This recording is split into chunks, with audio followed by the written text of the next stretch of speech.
김성준의 시사전망대 3부 이슈 토크 시작하겠습니다. 김광진 전 더불어민주당 의원 그리고 김태현 변호사 나오셨습니다. 어서 오십시오. 예, 안녕하세요. 뭐 오늘 뭐니 해도 국정농단 최순실 1심 선고가 큰 이슈 아닌가 싶은데 말이죠. 우선 김 전 의원께서는 오늘 선고 결과에 대해서 어떻게 보셨습니까? 뭐 저보다는 변호사님이 훨씬 더 설명하실 게 많을 것 같긴 한데요. 이분은 오늘 하루 종일 그냥 그 선거 중계하느라고 지금 지쳐서.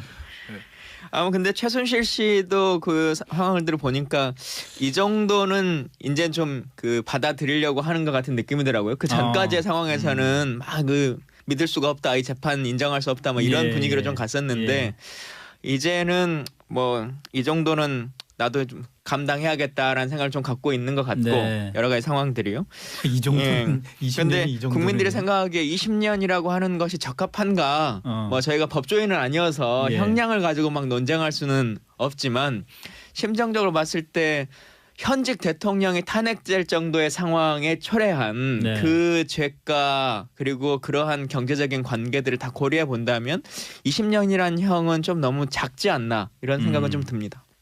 근데 20년 이상 주기도 쉽지 않은 거 아닌가요?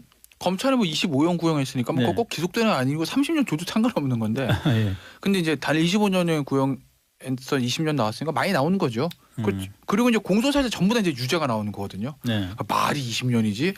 제 기억에 사람은 이제 살상한 게 아닌데 20년 나온 게 거의 저는 그러니까 물론 뭐 제가 다 아는 건 아니지만 언론에 보도되는 중요 사건들 막 우리가 생각을 해보면 사람이 진짜 많이 죽은 사건들 있잖아요. 목숨이 사실 제일 중요하지 않습니까? 국정농단이든지 뭐 뇌물이든지 아무래도 그거 빼놓고 20년이면 거의 아마 가장 많이 나오는 것 중에 하나일 거예요. 일단 대한민국 이제 사법의 그 역사에서 20년이라고 하면 그러니까 상당히 많이 나오는 거죠. 김 전 의원은 지금 이제 국민의 법감정을 그렇죠. 대변하신 거라고 생각을 하면 될 것 같은데.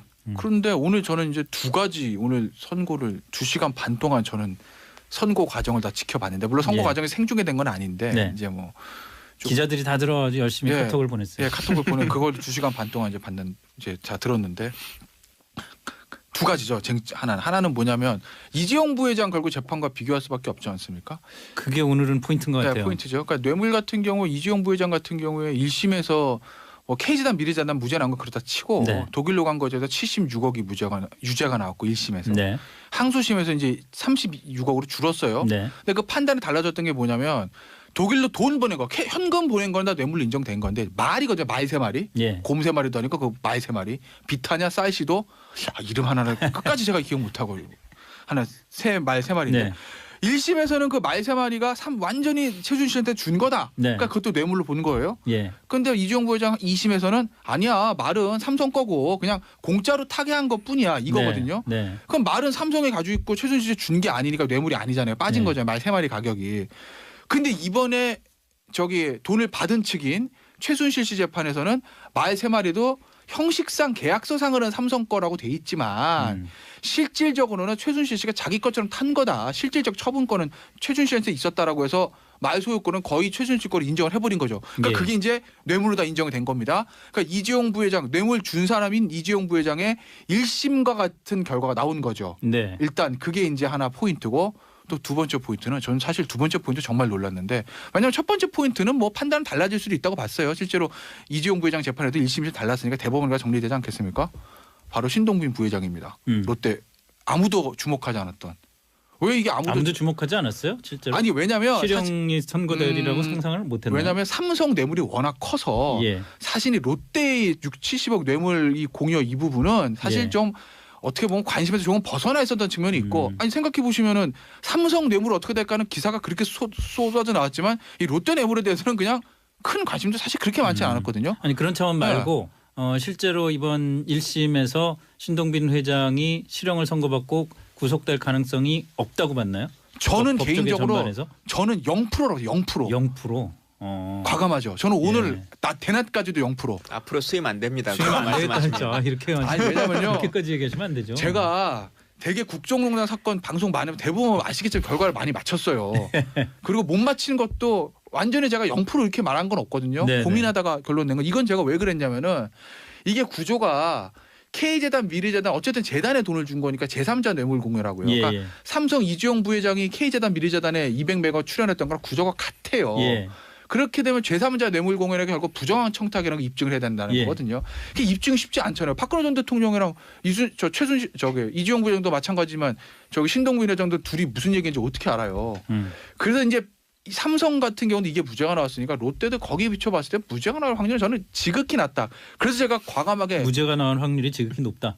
무죄가 나올 확률이 예. 그래서 유죄 나올 확률이 저는 0%다 이렇게 봤는데 오늘 유죄가 고사하고 유죄뿐만 아니라 집행유예도 아니고 실형이 나온 거죠. 네. 그러니까 두 가지였던 것 같아요. 오늘 얘기를 들어보면 저기 롯데 현안에 대한 청탁이 있었다라고 말을 했던 안종범 전 수석의 증언이 확고했고 수첩. 또 본인의 증언도 있고. 또 하나는 삼성과 구조가 다른 걸 제가 하나 체크 못했던 게 있어요. 그러니까 삼성의 KG단 미래단 출연은 다른 기업과 마찬가지로 돈을 쫙쫙 내지 않습니까?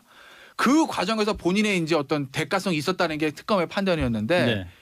그런데 이 롯데 같은 경우 뭐가 있었냐면 기본적으로 K재단 미래재단의 다른 기업들과 마찬가지로 딱 할당량대로 돈을 낸 거 플러스 추가로 별도로 돈을 냈다는 거예요. 네. 거기에 재판부가 좀 방점을 찍었던 것 같아요. 예. 왜냐하면 이번에 K재단 미래재단에 삼성이 돈 준 것도 이 재판부에서 판단했거든요. 그건 네. 무죄가 나왔어요. 네. 그러니까 그거는 원래 K재단 미래재단한테서 삼성 얼마, 뭐 GS 얼마, 현대 얼마 이거대로 돈을 낸 건데 롯데는 그거 플러스 알파로 추가로 돈을 더 냈다. 그러니까 이건 뇌물이다 이렇게 본 거죠. 네.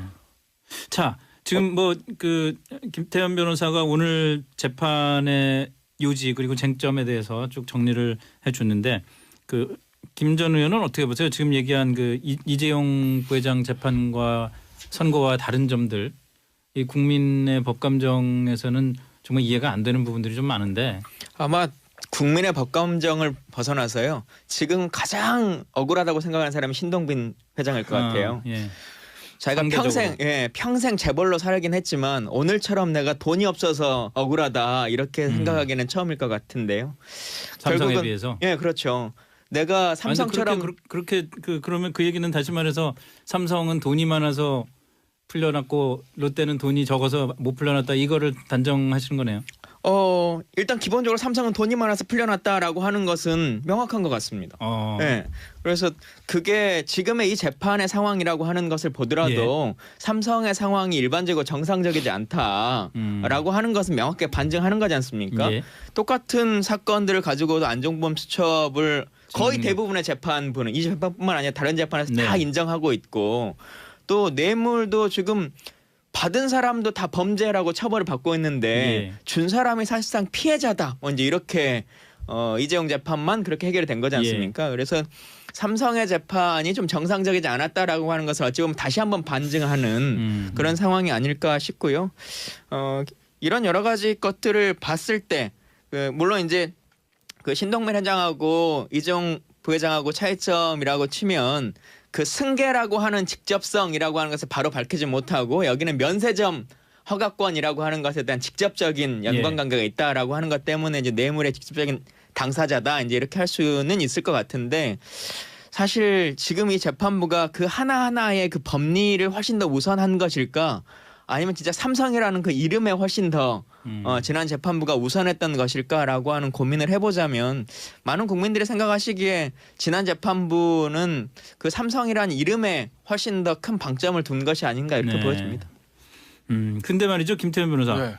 그 이재용 항소심이 서울고등법원이 이제 판결을 했단 말이에요.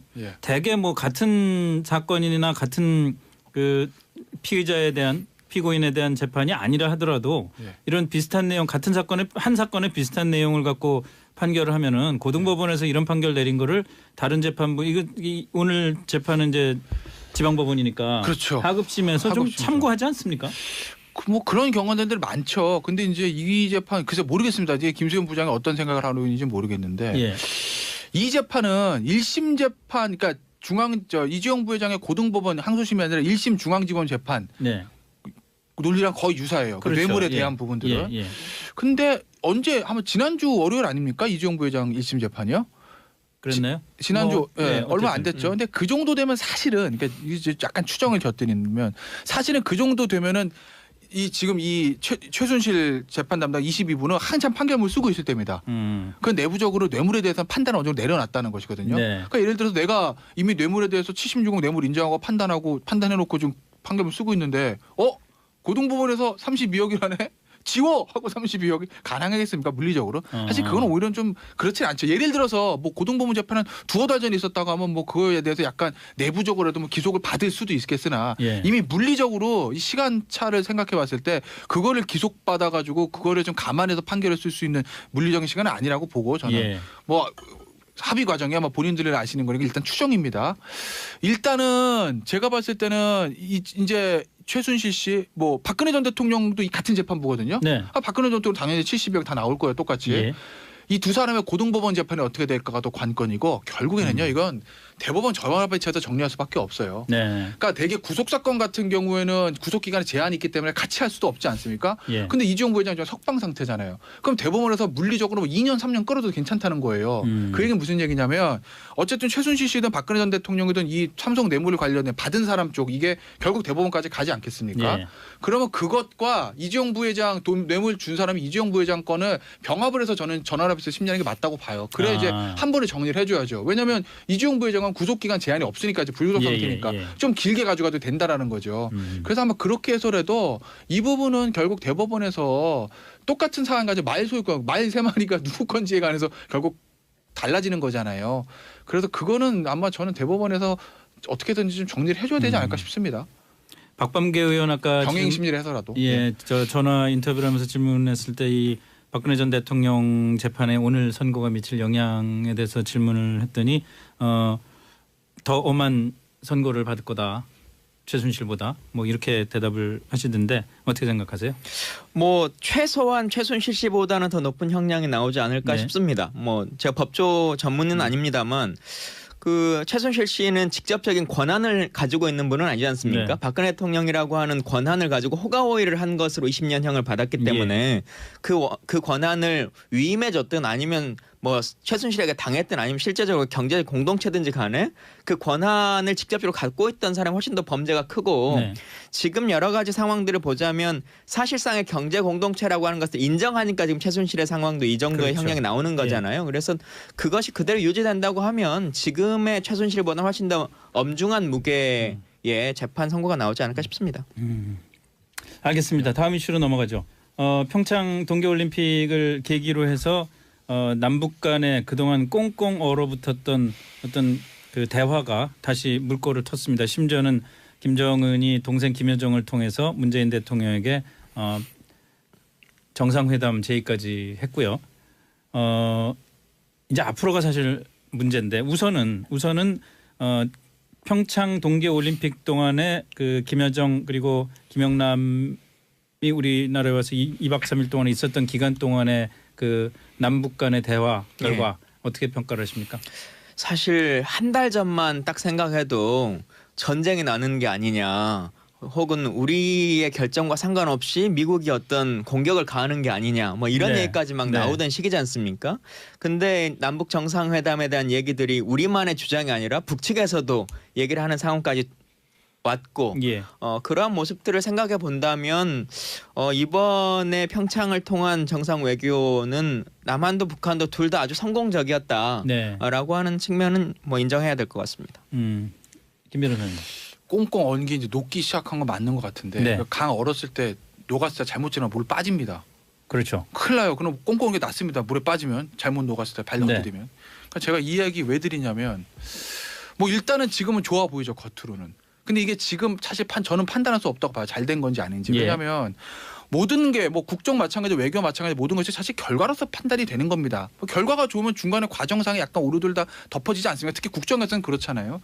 근데 지금은 이제 시작이기 때문에 결과가 어떻게 될지 아직은 예단할 수 없다라는 거죠. 만약에 지금 이제 남북 정상회담에 대해서 북에서 제의를 했고 일단 문재인 대통령이 어떻게 받으려고 하겠죠. 이건 문재인 대통령이 굉장히 좀 바라던 바였으니까. 그런데 이게 문재인 대통령의 머릿속에서 생각하고 있듯이 북이 정말 비핵화를 하기 위한 남북 정상회담을 하는 것이라면 북이 정말 비핵화를 받아들일 수만 있다면 그렇게 해서 남북 정상회담에 북미 대화까지 연결돼서 대화를 통해서 북핵 문제를 완벽하게 해결할 수 있다면 그보다 좋은 게 어디겠습니까? 그러면 진짜 만약에 그렇게 되면 문재인 대통령은 노벨 평화상이에요. 김대중 대통령 노벨 평화상 더 큰 업적이니까요. 네.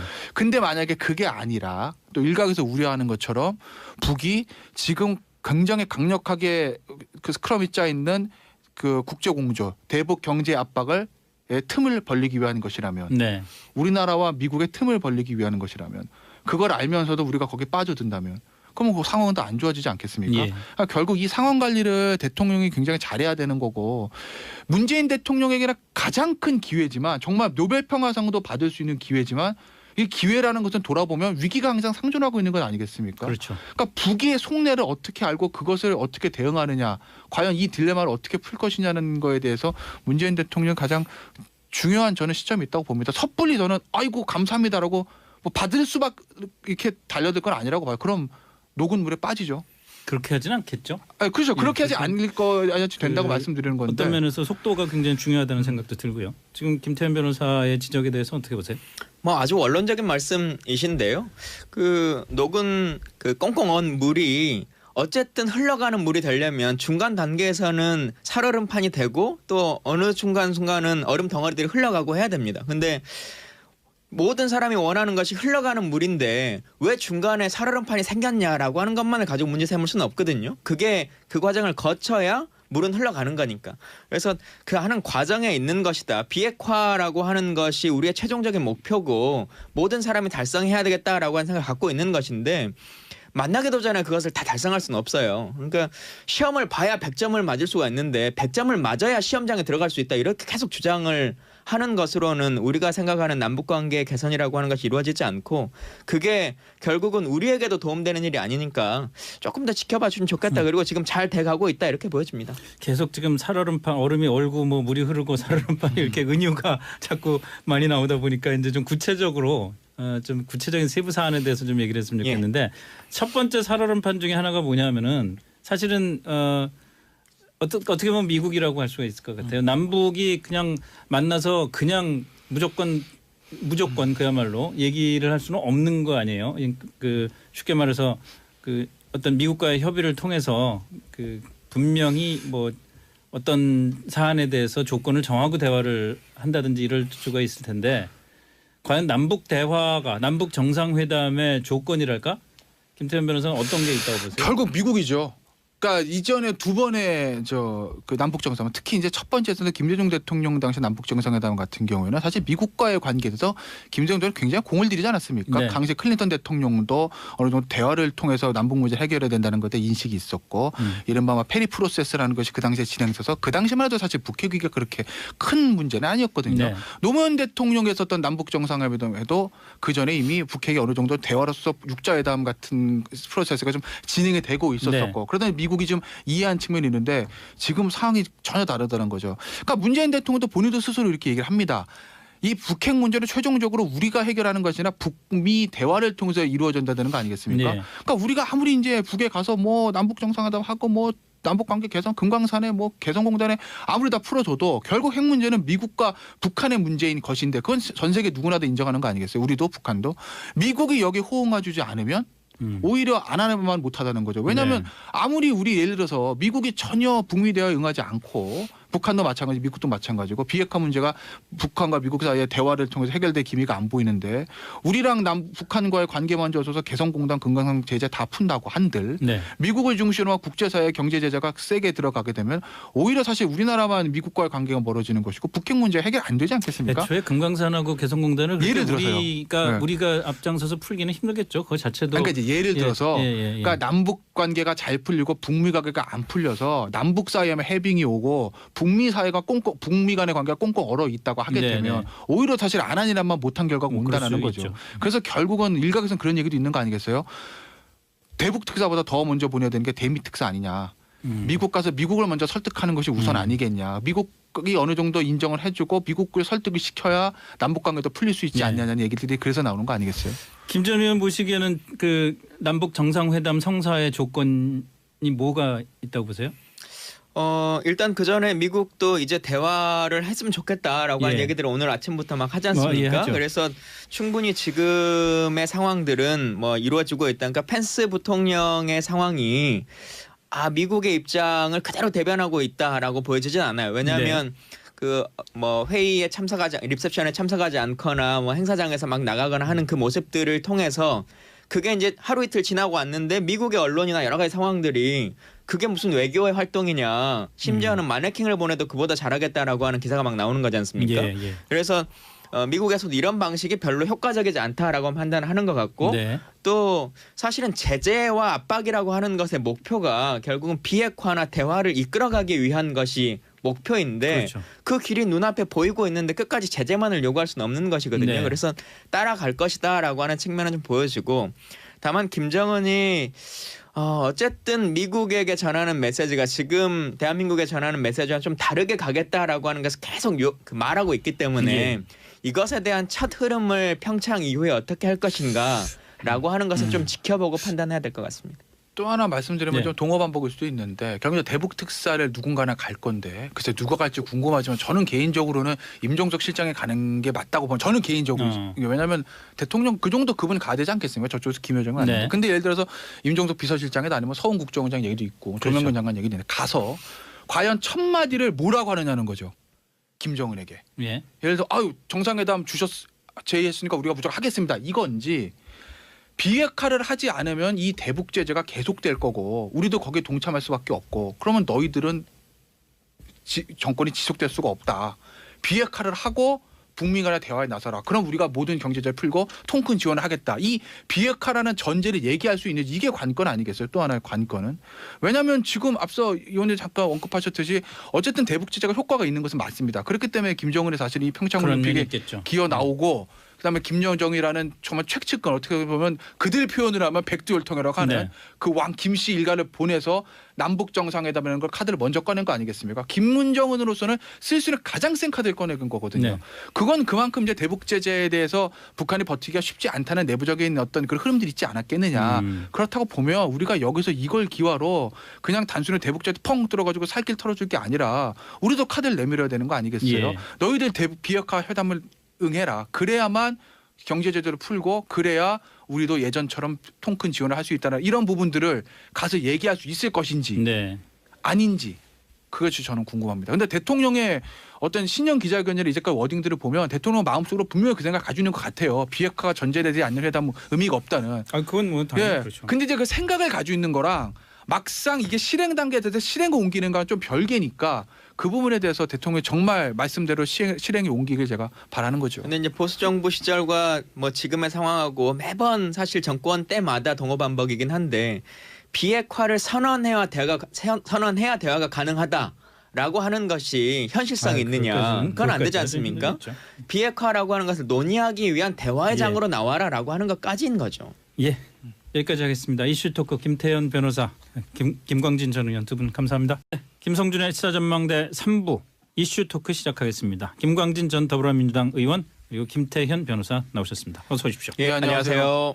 뭐 오늘 뭐니 해도 국정농단 최순실 1심 선고가 큰 이슈 아닌가 싶은데 말이죠. 우선 김 전 의원께서는 오늘 선고 결과에 대해서 어떻게 보셨습니까? 뭐 저보다는 변호사님이 훨씬 더 설명하실 게 많을 것 같긴 한데요.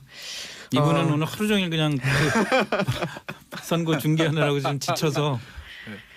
근데 최순실 씨도 그 상황들을 보니까 이 정도는 이제 좀 그 받아들이려고 하는 것 같은 느낌이 더라고요. 그 전까지의 상황에서는 막 그 믿을 수가 없다, 이 재판 인정할 수 없다, 뭐 이런 분위기로 좀 갔었는데 이제는 뭐 이 정도는 나도 좀 감당해야겠다라는 생각을 좀 갖고 있는 것 같고 여러 가지 상황들이요. 이 정도는 20년이 그런데 이 정도는 국민들이 생각하기에 20년이라고 하는 것이 적합한가? 뭐 저희가 법조인은 아니어서 형량을 가지고 막 논쟁할 수는 없지만 심정적으로 봤을 때 현직 대통령이 탄핵될 정도의 상황에 초래한 그 죄가 그리고 그러한 경제적인 관계들을 다 고려해 본다면 20년이란 형은 좀 너무 작지 않나 이런 생각은 좀 듭니다. 근데 20년 이상 주기도 쉽지 않은 거 아닌가요? 검찰은 뭐 25년 구형했으니까 뭐 꼭 기속되는 아니고 30년 줘도 상관없는 건데. 근데 이제 단 25년의 구형에서 20년 나왔으니까 많이 나오는 거죠. 그리고 이제 공소사실 전부 다 이제 유죄가 나오는 거거든요. 그러니까 말이 20년이지.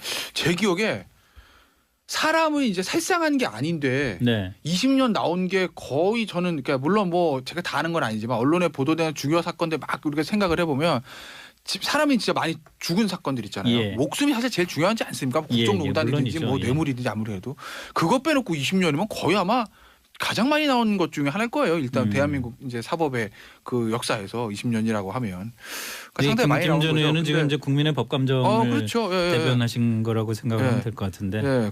그런데 오늘 저는 이제 두 가지 오늘 선고를 2시간 반 동안 저는 선고 과정을 다 지켜봤는데 물론 선고 과정이 생중계된 건 아닌데 이제 뭐 기자들이 다 들어 열심히 카톡을 보냈어요. 예, 카톡을 보내 그걸 2시간 반 동안 이제 다 들었는데 두 가지죠.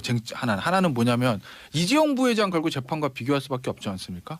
그게 오늘은 포인트인 것 같아요. 네, 포인트죠. 그러니까 뇌물 같은 경우 이재용 부회장 같은 경우에 1심에서 뭐 K재단 미래재단 무죄 나온 거 그렇다 치고 독일로 간 거에서 76억이 유죄가 나왔고 1심에서 항소심에서 이제 36억으로 줄었어요. 근데 그 판단이 달라졌던 게 뭐냐면 독일로 돈 보낸 거, 현금 보낸 거는 다 뇌물로 인정된 건데 말이거든요. 말 세 마리, 곰 세 마리도 아니고 그 말 세 마리. 비타냐 쌀씨도 이름 하나를 끝까지 제가 기억 못하고 하나 말 세 마리인데 1심에서는 그 말 세 마리가 완전히 최순실한테 준 거다. 그러니까 그것도 뇌물로 본 거예요. 그런데 이재용 부회장 2심에서는 아니야 말은 삼성 거고 그냥 공짜로 타게 한 것뿐이야 이거거든요. 그럼 말은 삼성에 가지고 있고 최순실이 준 게 아니니까 뇌물이 아니잖아요. 빠진 거잖아요. 말 세 마리 가격이. 근데 이번에 돈을 받은 측인 최순실 씨 재판에서는 말 세 마리도 형식상 계약서상으로는 삼성 거라고 돼 있지만 실질적으로는 최순실 씨가 자기 것처럼 탄 거다. 실질적 처분권은 최순실한테 있었다라고 해서 말 소유권은 거의 최순실 거를 인정을 해버린 거죠. 그러니까 그게 이제 뇌물로 다 인정이 된 겁니다. 그러니까 이재용 부회장 뇌물 준 사람인 이재용 부회장의 1심과 같은 결과가 나온 거죠. 일단 그게 이제 하나 포인트고 또 두 번째 포인트는 저는 사실 두 번째 포인트 정말 놀랐는데 왜냐하면 첫 번째 포인트는 뭐 판단은 달라질 수도 있다고 봤어요. 실제로 이재용 부회장 재판에도 1심에서 달랐으니까 대법원과 정리되지 않겠습니까? 바로 신동빈 부회장입니다. 롯데 아무도 주목하지 않았던. 왜 이게 아무도 주목하지 않았어요? 실제로? 아니 왜냐면 실형이 선고되리라고 상상을 못했나요? 왜냐하면 삼성 뇌물이 아니지 않습니까? 박근혜 대통령이라고 하는 권한을 가지고 호가호위를 한 것으로 20년형을 받았기 때문에 그 권한을 위임해줬든 아니면 뭐 최순실에게 당했든 아니면 실제적으로 경제 공동체든지 간에 그 권한을 직접적으로 갖고 있던 사람이 훨씬 더 범죄가 크고 지금 여러 가지 상황들을 보자면 사실상의 경제 공동체라고 하는 것을 인정하니까 지금 최순실의 상황도 이 정도의 형량이 나오는 거잖아요. 그래서 그것이 그대로 유지된다고 하면 지금의 최순실보다 훨씬 더 엄중한 무게의 재판 선고가 나오지 않을까 싶습니다. 알겠습니다. 다음 이슈로 넘어가죠. 평창 동계올림픽을 계기로 해서 남북 간에 그동안 꽁꽁 얼어붙었던 어떤 그 대화가 다시 물꼬를 텄습니다. 심지어는 김정은이 동생 김여정을 통해서 문재인 대통령에게 정상회담 제의까지 했고요. 이제 앞으로가 사실 문제인데 우선은 평창 동계올림픽 동안에 그 김여정 그리고 김영남이 우리나라에 와서 2박 3일 동안에 있었던 기간 동안에 그 남북 간의 대화 결과 어떻게 평가를 하십니까?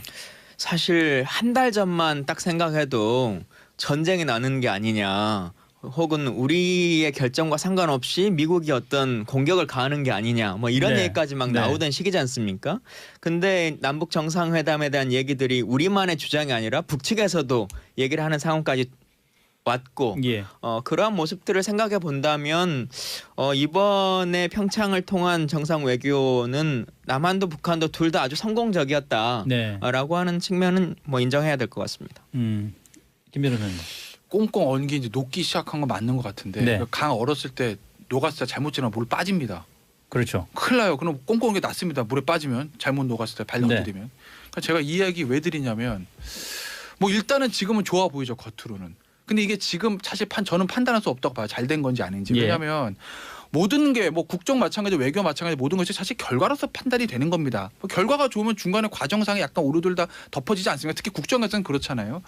근데 지금은 이제 시작이기 때문에 결과가 어떻게 될지 아직은 예단할 수 없다라는 거죠. 만약에 지금 이제 남북 정상회담에 대해서 북에서 제의를 했고 일단 문재인 대통령이 어떻게 보면 받으려고 하겠죠. 이건 문재인 대통령이 굉장히 좀 바라던 바였으니까. 그런데 이게 문재인 대통령의 머릿속에서 생각하고 있듯이 북이 정말 비핵화를 하기 위한 남북 정상회담을 하는 것이라면 북이 정말 비핵화를 받아들일 수만 있다면 예. 그렇게 해서 남북 정상회담에 북미 대화까지 연결돼서 대화를 통해서 북핵 문제를 완벽하게 해결할 수 있다면 그보다 좋은 게 어디겠습니까? 그러면 진짜 만약에 그렇게 되면 문재인 대통령은 노벨 평화상이에요. 김대중 대통령 노벨 평화상 더 큰 업적이니까요. 네.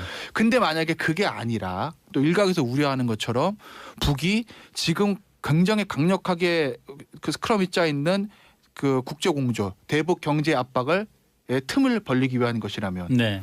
우리나라와 미국의 틈을 벌리기 위한 것이라면 그걸 알면서도 우리가 거기에 빠져든다면 그러면 그 상황은 더 안 좋아지지 않겠습니까? 예. 그러니까 결국 이 상황 관리를 대통령이 굉장히 잘해야 되는 거고 문재인 대통령에게는 가장 큰 기회지만 정말 노벨 평화상도 받을 수 있는 기회지만 이 기회라는 것은 돌아보면 위기가 항상 상존하고 있는 건 아니겠습니까? 그렇죠. 그러니까 북의 속내를 어떻게 알고 그것을 어떻게 대응하느냐, 과연 이 딜레마를 어떻게 풀 것이냐는 거에 대해서 문재인 대통령 가장 중요한 저는 시점이 있다고 봅니다. 섣불리 저는 아이고 감사합니다라고 뭐 받을 수밖에 이렇게 달려들 건 아니라고 봐요. 그럼 녹은 물에 빠지죠. 그렇게 하진 않겠죠. 그렇죠. 그렇게 하지 않을 거야지 된다고 그 말씀드리는 건데. 어떤 면에서 속도가 굉장히 중요하다는 생각도 들고요. 지금 김태현 변호사의 지적에 대해서 어떻게 보세요? 뭐 아주 원론적인 말씀이신데요. 그 녹은 그 꽁꽁 언 물이 어쨌든 흘러가는 물이 되려면 중간 단계에서는 살얼음판이 되고 또 어느 순간은 얼음 덩어리들이 흘러가고 해야 됩니다. 근데 모든 사람이 원하는 것이 흘러가는 물인데 왜 중간에 살얼음판이 생겼냐라고 하는 것만을 가지고 문제 삼을 수는 없거든요. 그게 그 과정을 거쳐야 물은 흘러가는 거니까. 그래서 그 하는 과정에 있는 것이다. 비핵화라고 하는 것이 우리의 최종적인 목표고 모든 사람이 달성해야 되겠다라고 하는 생각을 갖고 있는 것인데 만나기도 전에 그것을 다 달성할 수는 없어요. 그러니까 시험을 봐야 100점을 맞을 수가 있는데 100점을 맞아야 시험장에 들어갈 수 있다. 이렇게 계속 주장을 하는 것으로는 우리가 생각하는 남북관계 개선이라고 하는 것이 이루어지지 않고 그게 결국은 우리에게도 도움되는 일이 아니니까 조금 더 지켜봐 주면 좋겠다. 그리고 지금 잘 돼가고 있다 이렇게 보여집니다. 계속 지금 살얼음판 얼음이 얼고 뭐 물이 흐르고 살얼음판이 이렇게 은유가 자꾸 많이 나오다 보니까 이제 좀 구체적으로 좀 구체적인 세부 사안에 대해서 좀 얘기를 했으면 좋겠는데 첫 번째 살얼음판 중에 하나가 뭐냐면은 사실은 어떻게 보면 미국이라고 할 수가 있을 것 같아요. 남북이 그냥 만나서 그냥 무조건 그야말로 얘기를 할 수는 없는 거 아니에요. 그 쉽게 말해서 그 어떤 미국과의 협의를 통해서 그 분명히 뭐 어떤 사안에 대해서 조건을 정하고 대화를 한다든지 이럴 수가 있을 텐데 과연 남북 대화가 남북 정상회담의 조건이랄까? 김태현 변호사는 어떤 게 있다고 보세요? 결국 미국이죠. 그러니까 이전에 두 번의 그 남북 정상회담, 특히 이제 첫 번째에서는 김대중 대통령 당시 남북 정상회담 같은 경우에는 사실 미국과의 관계에서 김대중 대통령이 굉장히 공을 들이지 않았습니까? 네. 당시 클린턴 대통령도 어느 정도 대화를 통해서 남북 문제 해결해야 된다는 것에 인식이 있었고 이른바 막 페리 프로세스라는 것이 그 당시에 진행돼서 그 당시만 해도 사실 북핵 위기가 그렇게 큰 문제는 아니었거든요. 네. 노무현 대통령이 했었던 남북 정상회담에도 그 전에 이미 북핵이 어느 정도 대화로서 육자회담 같은 프로세스가 좀 진행이 되고 있었었고 네. 그러다 미국이 좀 이해한 측면이 있는데 지금 상황이 전혀 다르다는 거죠. 그러니까 문재인 대통령도 본인도 스스로 이렇게 얘기를 합니다. 이 북핵 문제를 최종적으로 우리가 해결하는 것이 아니라 북미 대화를 통해서 이루어진다는 거 아니겠습니까? 네. 그러니까 우리가 아무리 이제 북에 가서 뭐 남북 정상회담 하고 뭐 남북 관계 개선, 금강산에 뭐 개성공단에 아무리 다 풀어줘도 결국 핵 문제는 미국과 북한의 문제인 것인데 그건 전 세계 누구나 다 인정하는 거 아니겠어요? 우리도 북한도 미국이 여기 호응해주지 않으면 오히려 안 하면 못하다는 거죠. 왜냐하면 아무리 우리 예를 들어서 미국이 전혀 북미 대화에 응하지 않고 북한도 마찬가지, 미국도 마찬가지고 비핵화 문제가 북한과 미국 사이의 대화를 통해서 해결될 기미가 안 보이는데 우리랑 북한과의 관계만 좋아져서 개성공단, 금강산 제재 다 푼다고 한들 미국을 중심으로 국제사회 경제 제재가 세게 들어가게 되면 오히려 사실 우리나라만 미국과의 관계가 멀어지는 것이고 북핵 문제 해결 안 되지 않겠습니까? 애초에 금강산하고 개성공단을 예를 들어서요. 우리가 앞장서서 풀기는 힘들겠죠. 그 자체도. 그러니까 이제 예를 들어서 그러니까 남북 관계가 잘 풀리고 북미 관계가 안 풀려서 남북 사이에만 해빙이 오고 북미 사이가 북미 간의 관계가 꽁꽁 얼어 있다고 하게 되면 오히려 사실 안 한 일만 못한 결과가 온다는 거죠. 있죠. 그래서 결국은 일각에서는 그런 얘기도 있는 거 아니겠어요? 대북 특사보다 더 먼저 보내야 되는 게 대미 특사 아니냐. 미국 가서 미국을 먼저 설득하는 것이 우선 아니겠냐. 미국이 어느 정도 인정을 해주고 미국을 설득을 시켜야 남북 관계도 풀릴 수 있지 않냐는 얘기들이 그래서 나오는 거 아니겠어요? 김 전 의원 보시기에는 그 남북 정상회담 성사의 조건이 뭐가 있다고 보세요?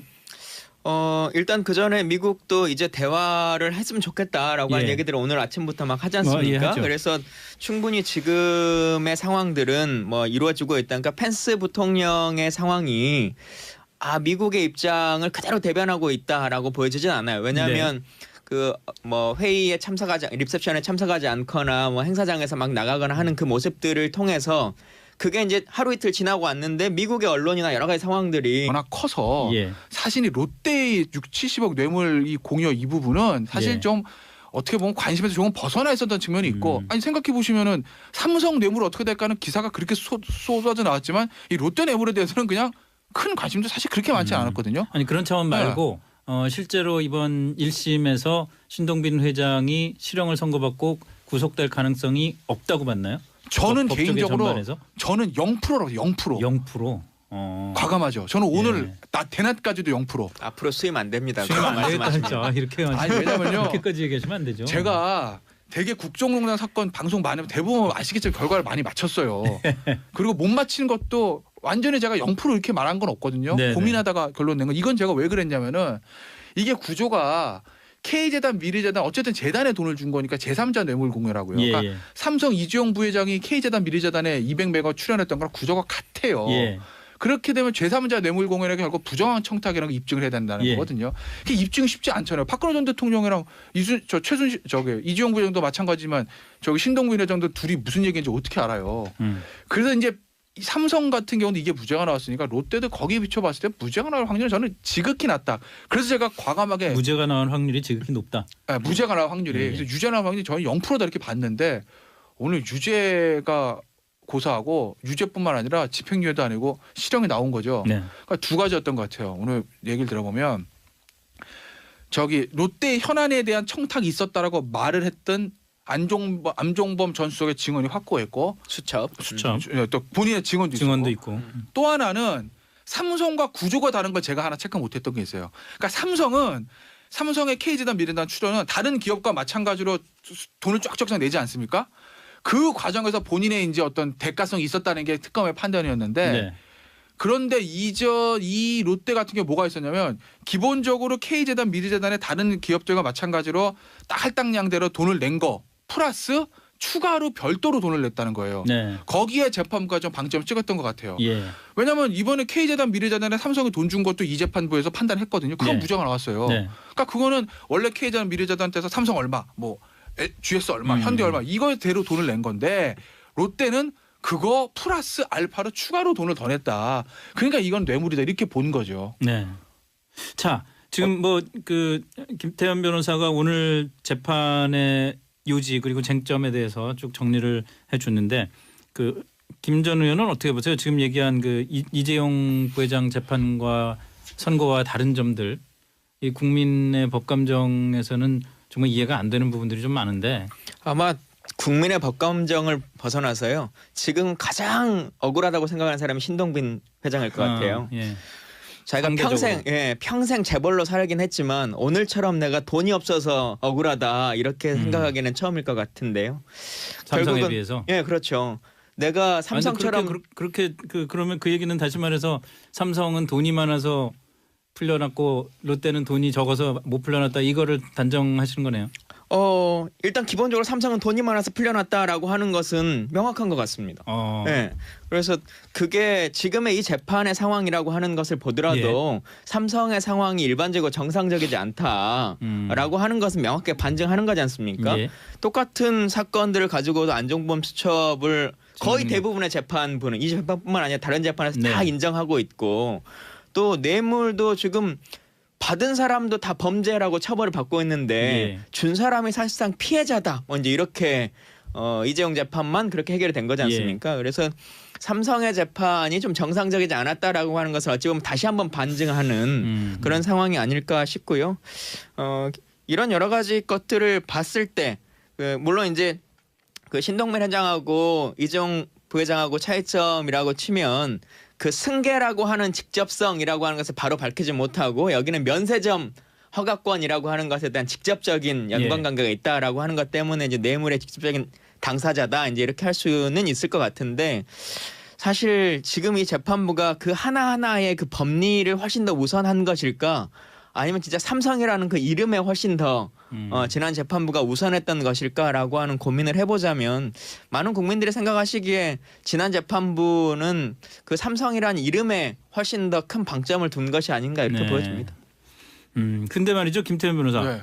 그 이재용 항소심이 서울고등법원이 이제 판결을 했단 말이에요. 예. 대개 뭐 같은 사건이나 같은 그 피고인에 대한 재판이 아니라 하더라도 예. 이런 비슷한 내용 같은 사건에 한 사건에 비슷한 내용을 갖고 판결을 하면은 고등법원에서 이런 판결 내린 거를 다른 재판부 오늘 재판은 이제 지방법원이니까 그렇죠. 하급심에서 좀 하급심에서. 참고하지 않습니까?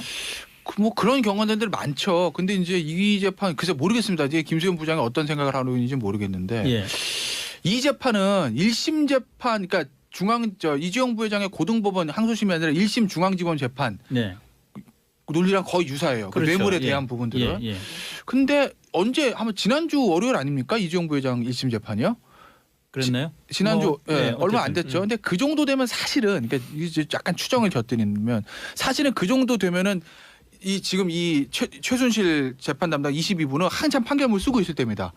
그 내부적으로 뇌물에 대해서 판단을 어느 정도 내려놨다는 것이거든요. 네. 그러니까 예를 들어서 내가 이미 뇌물에 대해서 76억 뇌물 인정하고 판단해놓고 좀 판결문 쓰고 있는데 고등법원에서 32억이라네?